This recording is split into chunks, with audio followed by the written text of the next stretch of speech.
الو. ايوه انا سندريلا. ازيكم عاملين ايه؟ قولولي مين مضايقكم؟ يا خبر ابيض، عندكم بنت بتاكل حلويات كتير؟ اسمها ايه البنت دي؟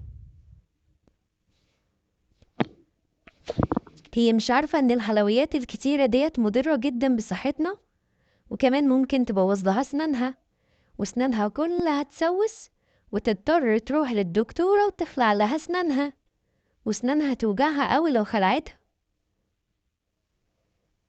بتسأل تعمل ايه؟